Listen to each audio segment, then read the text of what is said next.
have a very special guest. This is Thierry Meyssan, Meyssan, if you want to type it in.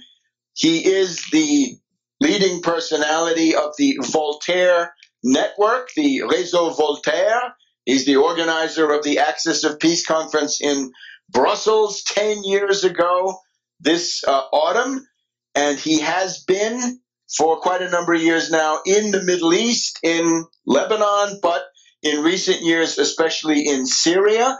He's going to speak to us from Damascus, and he is actually currently not just a journalist, but also an advisor to the Syrian government. So we want to welcome Thierry and get his view on what we talked about in the first two segments. That is this question of ISIS czar John Allen, Erdogan of Turkey, and this no-fly zone terrorist haven in northern Syria, and how this was done, because he has some very interesting source reports about that. Thierry, welcome. We're delighted to have you.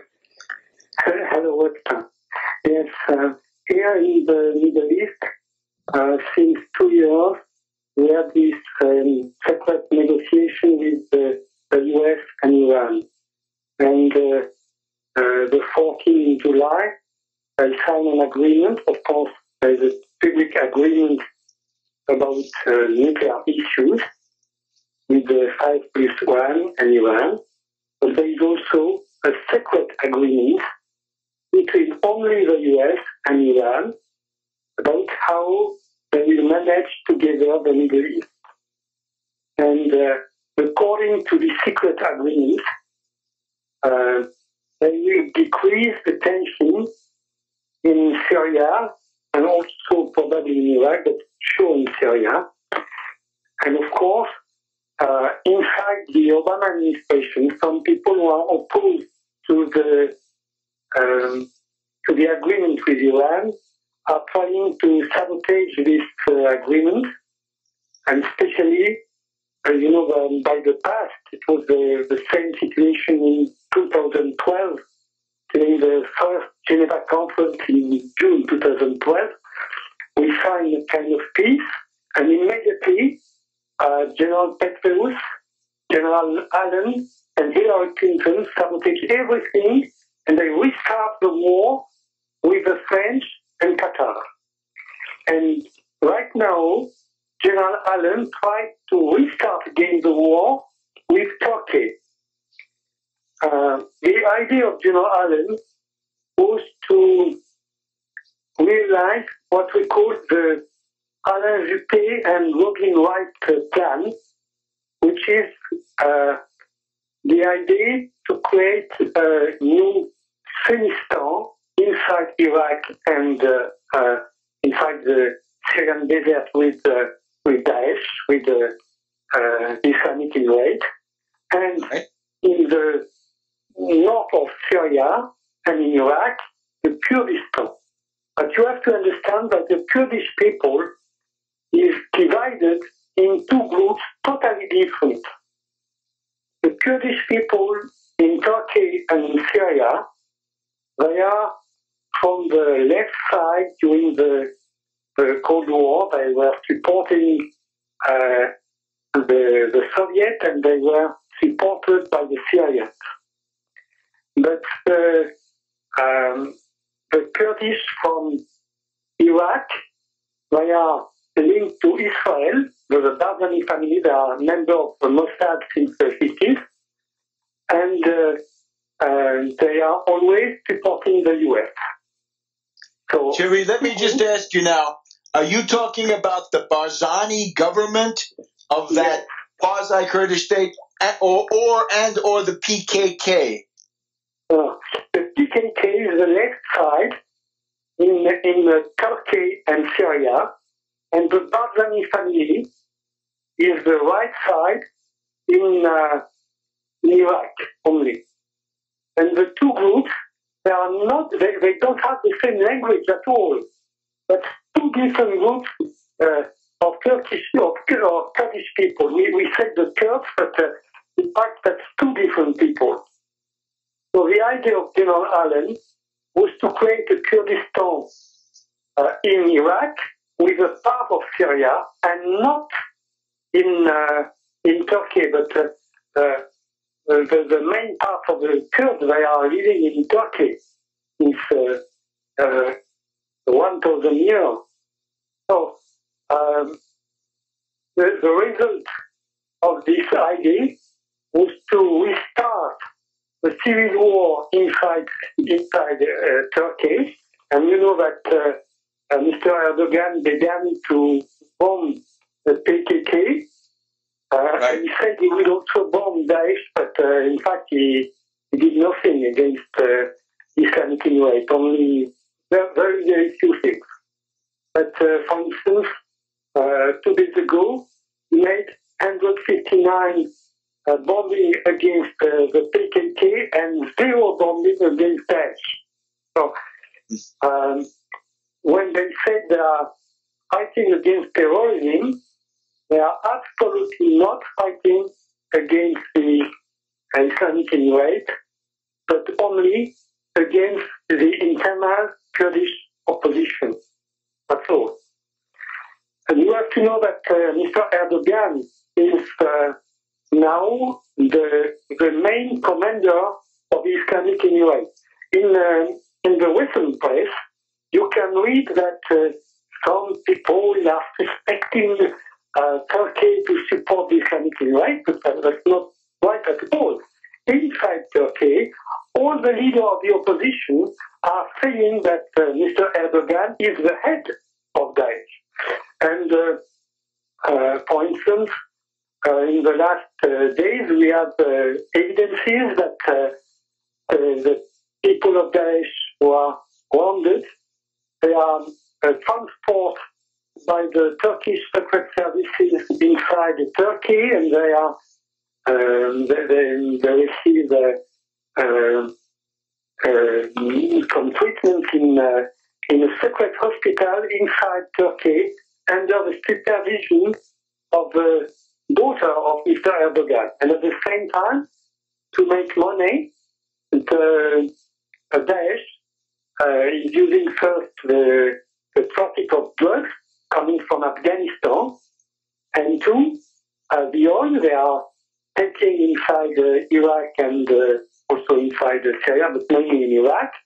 And this oil is sent to Europe by a new company. At the beginning it was a company from an Israeli billionaire, but now it's a new company who is doing that, despite the resolution of the United Nations. And this company is headed by Bilal Erdogan, the son of President Erdogan. So all this is very clear.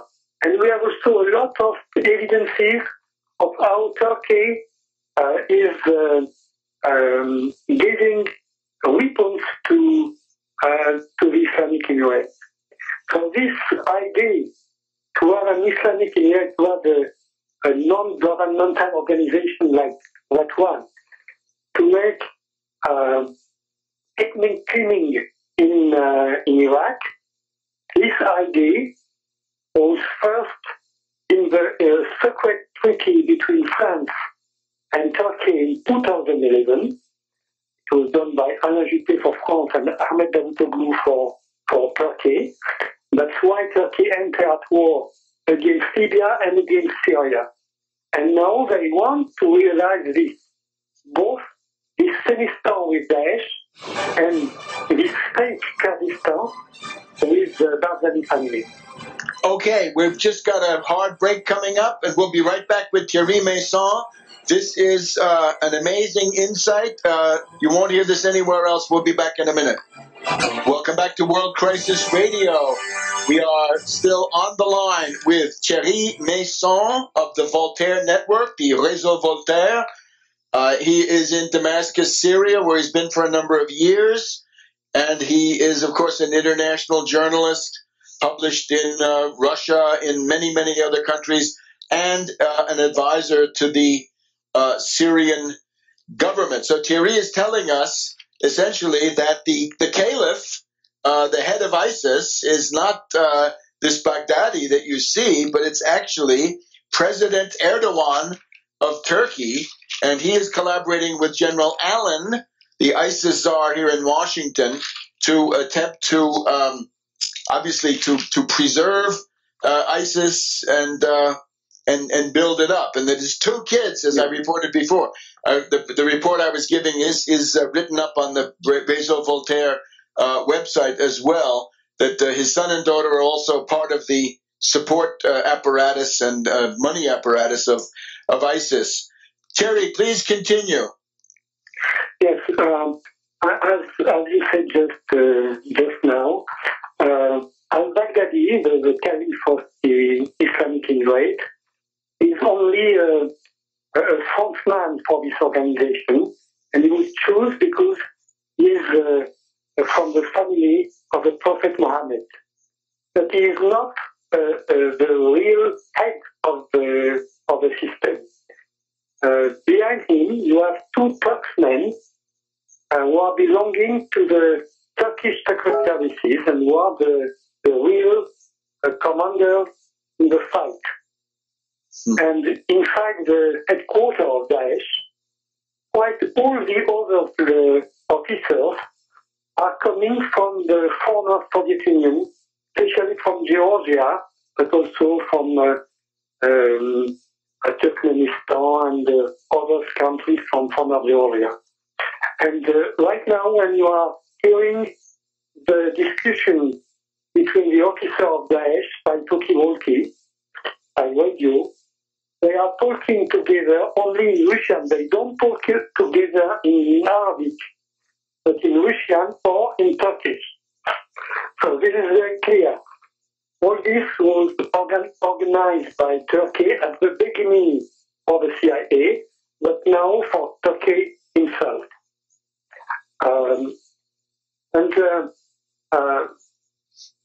This way to play with terrorism is something very old in the Western countries. Of course, CIA used terrorism since Vietnam in different countries in the world, but at the beginning they were doing terrorism by themselves, and now, since 1978, they are using some Arab people to make terrorism for them.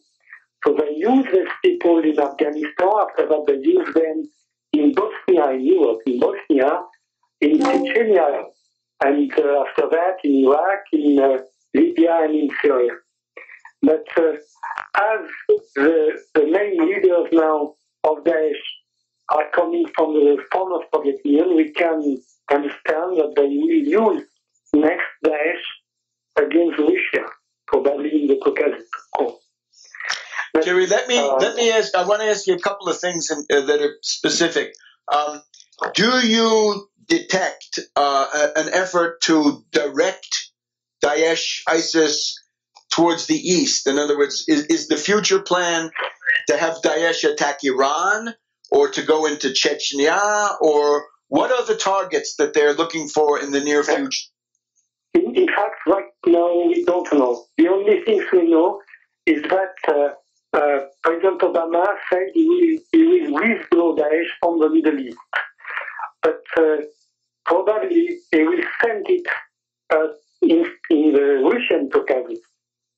But that's not sure. It looks probably like that, but he could also send them in Nigeria, in Libya, in the Balkans. But the most logic is to send them in Russia.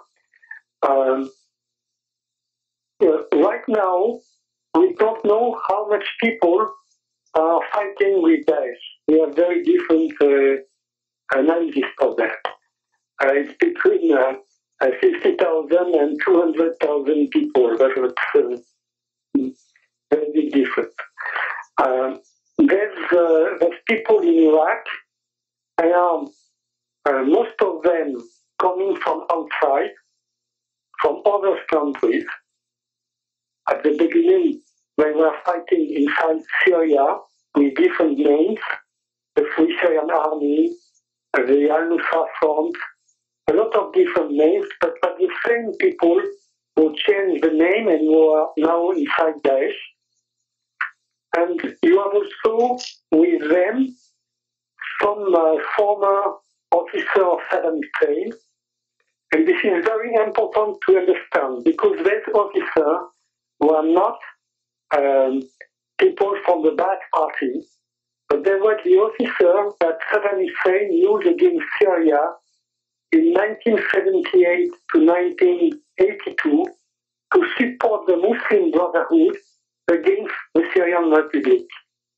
And these people, they are now inside Daesh. Of course, they are old, but they are very well trained. And at the beginning, Daesh entered in Syria suddenly with a huge army.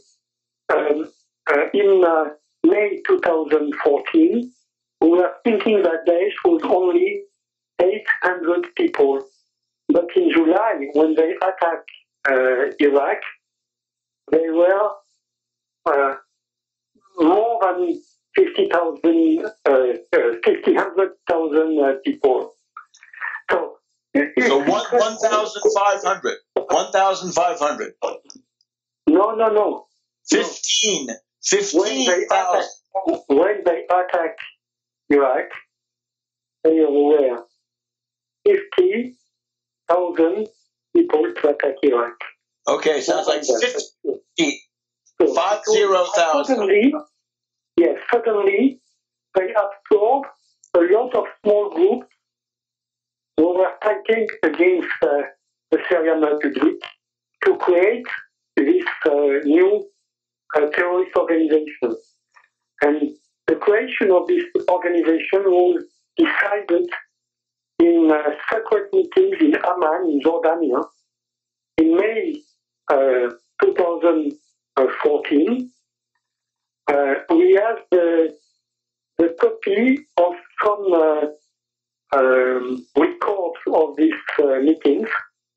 We are published by the PKK in Turkey because in the secret meetings, of course, the Kurdish government was the most important in this meeting.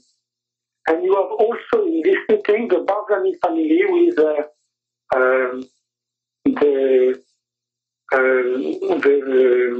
head of the secret services of the regional Kurdistan government in Iraq. So all these people together, they created Daesh under the supervision of the US and Israel. And it was a big success, and it's difficult to understand why they have such big success in Iraq. Of course, it's because there was a lot of officers of the Iraqi army who were part of the plot and who opened the door to these people because they entered without fight. And so they conquer all the Sunnistan, the Sunni part of Iraq, especially Anbar, and they clean this country from all the minorities. And you know that in the Middle East, since very old times, all the communities are living together in the same places. So this something totally touching the history of the Middle East. Okay, Thierry, I'm sorry we've run out of time. We want to thank you for these important insights. Let's maybe get you back next week or the week after for an update. But we want to thank you very much. This is information that is absolutely unavailable anywhere else. So thanks again. Thierry Meyssan of the Voltaire Network reporting to us from Damascus, Syria.